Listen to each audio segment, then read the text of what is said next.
ठीक है। यह वाला प्लांट है या हयो या कयूनी मेरे रब तुही रहमत करने वाला है, तुही करम करने वाला। लो जी मैं समझना असी अपने प्लांट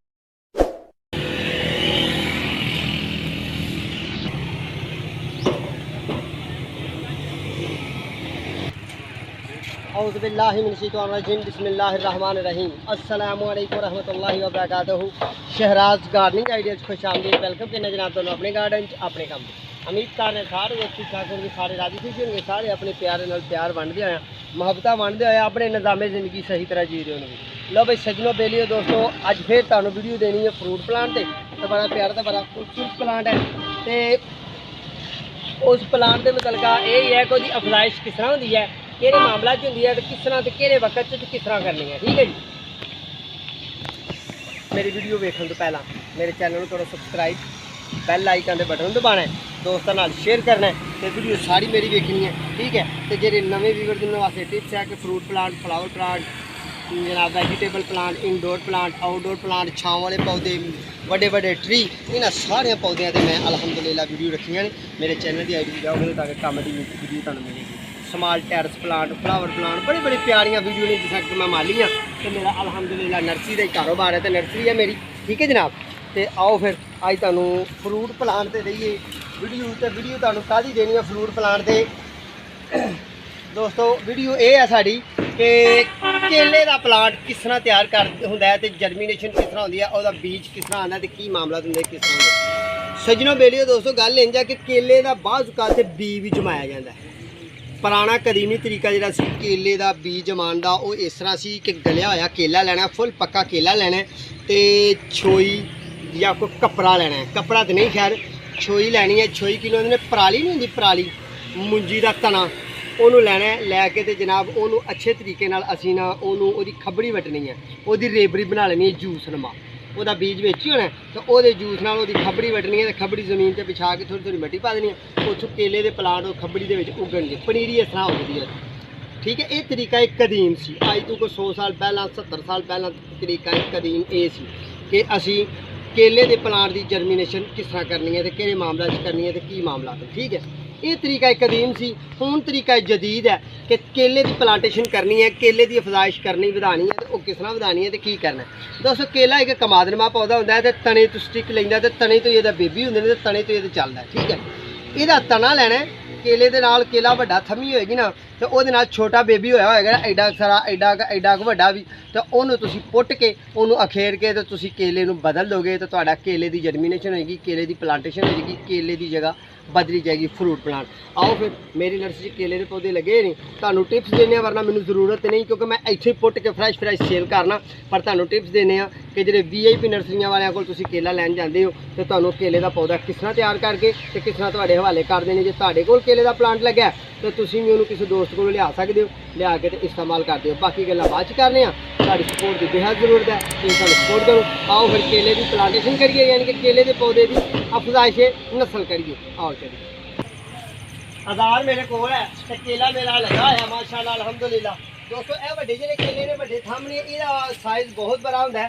पिछले दिनों चली है हवा, तो हवा नाल केले का पौधा जो मेरा टुट गया, तो टुट के ना तो केला हो गया ज़ाया, ज़ाया हो गया, टुट गया ना, कच्चा टुटा है ना दोस्तों, कच्चा टुटा तो ज़ाया हो गया। यदि नस्ल जी है वो ए वाली है, ए वाली नस्ल है। ठीक है। अच्छी नस्ल है। टुट गया दोस्तों। यदि फली जी है प्योर देसी केला, यदि फली जी है 9 इंच लंबी होंगी है, तो काफ़ी मोटी होंगी है, 1.5 इंच मोटी होंगी है, यानी कि एक इंसान 2 केले खा ले तो फुल रज जाता है। ये अपने को देसी भी, चाइनी भी, हाईब्रिड भी, हर नस्ल का केला होंदा है तैयार। जेरी भी नस्ल होए उसकी अफजाइश बासानी जी असी करनी है, वो तरीका तुहाडे शेयर करने कि असी इत्थे मेरे को देखो ना अलहमदुलिल्लाह केले के प्लांट लगे नहीं, तो मैं एक नर्सरी मैन हाँ, मैं एक सेलमैन हाँ, मैं एक पौधे जात नूं बेचण वाला बंदा। मेरा रोजी रोटी के मामला दे नाल तुहाडे नाल शेयर करी दी अपनी गुफ्तगू।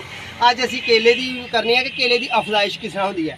केले का पौधा नर्सरी वाले को लैके जाते हो तो किवें तुहानूं दिंदा, ते असी पिंड थां च सस्ता केला दे दिंदे आ, सेल कर देने आ, तो जनाब सस्ते सस्ते मामला करके तो अगले बंदे देने, पर जी VIP मामला ने वो पोर्ट च लगा, गमले च लगा, तुहानूं सिर्फ मुतमिन करने वास्ते करते हैं क्योंकि पुराना लगा होंदा है। तो जे साढ़े को देसी मामला ने अज तुहाडे नाल वो शेयर करने। लो जी असी एक केले का पौधा पुट्टने इस तरह ही क्योंकि एक पौधे के 4 चफेरिया तो छोटे छोटे बेबी निकलते हैं, जिस तरह एलोवेरा के बेबी निकलते हैं ना, पुराना एलोवेरा लगा होए तुहाडे घर दे विच, तुहाडे किचन गार्डन तुहाडे टैरस च लगा होए तो वेखो ना छोटे बेबी निकलते हैं, बेबी नखेर के ते असीं लाने अलग करके साडी वो नस्ल हो जाती है तैयार, तो पौधे होंदे ने जायद तैयार। जिस तरह कि एलोवेरा का पौधा लगा तुसीं देख रहे हो, तो ये नाल काफ़ी बेबी ने माशाअल्लाह, इहनूं नखेरांगे तो ये भी इस बदलांगे। इस तरह ही साडा केले का लगा होया प्लांट वाहवा, तो ये एक बेबी असीं नखेरने।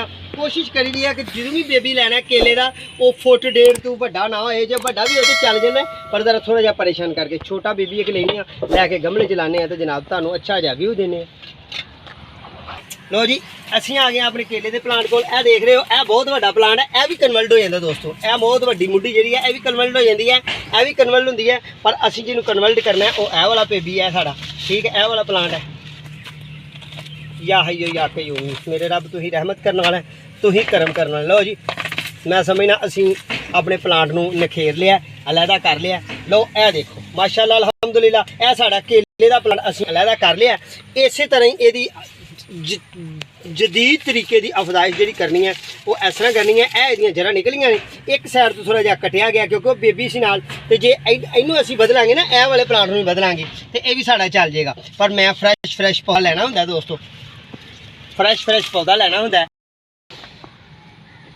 यह वाला पौधा फ्रैश लैके इत्थों खेर के तो अपने कस्टमर दे देना, उन्हें जाके अपनी जमीन च ला देना, उन्हें अपने वट बन्ने ते ला देना, उन्हें अपने लान च ला देना, टैरस च ला देना, जिथे मर्जी लाए, तो फिर केले की प्लांटेशन तैयार हो जानी है। जिस तरह कि वो परली साइड से लगा हुआ प्लांट छोटा जिहा देख रहे हो तुसीं, एडे प्लांट तुसीं लाओगे ना तो अच्छे तरीके चलणगे, सोहने तरीके चलणगे, तो यदी अफजाइश इस तरह ही होंदी है।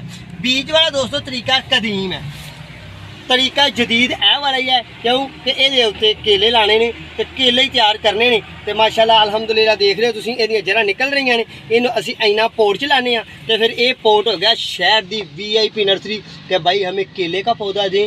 वो केले वाले ने कहना है, वो नर्सरी वाले ने कहना है, वो आपको मिलेगा 1250 रुपये का, या 1370 रुपये का मिलेगा, या 2500 का मिलेगा, जितने का भी कहना है तो वो आपको तुहानूं दे देना उन्होंने, तो तुहाडे कोलों उन्होंने पैसे लै लेने। पर असीं इन्हों इंतहाई सस्ता सेल करना होंदा है, लो कीमत सेल करना होंदा है, तो अच्छी नस्ल का देना है, तो एक्स्ट्रा फ्रैश देना है, सादा माहौल च देना, तो जाके गारंटी भी चुकनी है 90% तुरंत की। तुहानूं ये बेहतरीन तरीका यह है कि तुसीं मेरे को केला ना मंगो, क्यों कि दोस्तों की पता तुसीं मैनूं ग्वादर च वेख रहे हो, कैनेडा च वेख रहे हो, सऊदी अरब च वेख रहे हो, रशिया च वेख रहे हो, किहड़े मुल्क च वेख रहे हो, एडी दूर तो मैं केले नहीं पहुँचा सकता, पर तुहानूं आइडिया दे सकना। सिर्फ मेरे चैनल को सबसक्राइब कर लो, बैल आइकन के बटन दबाओ, दोस्तों नाल शेयर करियो, अगली पिछली वीडियो देखो। सिर्फ एक माली बनने की, एक अच्छा गार्डनर बनने का मैं आइडिया देना, पौधे मेरा रब मेरे वकांदा है। ठीक है जी, आओ चलिए।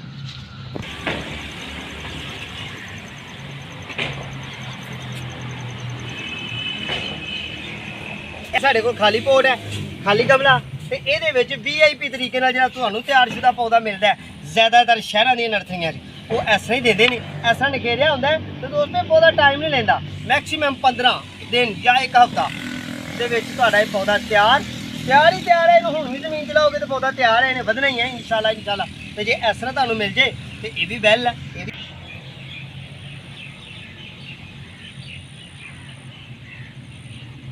कोशिश करनी है दोस्तों, इस प्लांट में जो भी लाना है इनू खुश्क साहली च नहीं लाना, इनू तर दिनों च लाना है, या फरवरी मार्च अप्रैल के दिनों च लाना है, तो या तुसां जुलाई अगस्त ते सितंबर के दिनों च लाना है, रस भरे दिनों च लाना है, बारिशों के दिनों च लाना है। तो फिर एक होर कोशिश करनी है कि इनू कोशिश करनी है किसी नदी नाले नाली किसी पानी के बहाव के किनारे से लाना है, फिर इसकी जर्मीनेशन बहुत ज़्यादा होगी, फ्रूट भी अच्छा होगा, तो सोहना सुथरा होगा। लो फिर दुआवां जी याद रखना है, अपना तो अपने प्यारों का ख्याल रखना है, साढ़े हक का दुआ करनी है।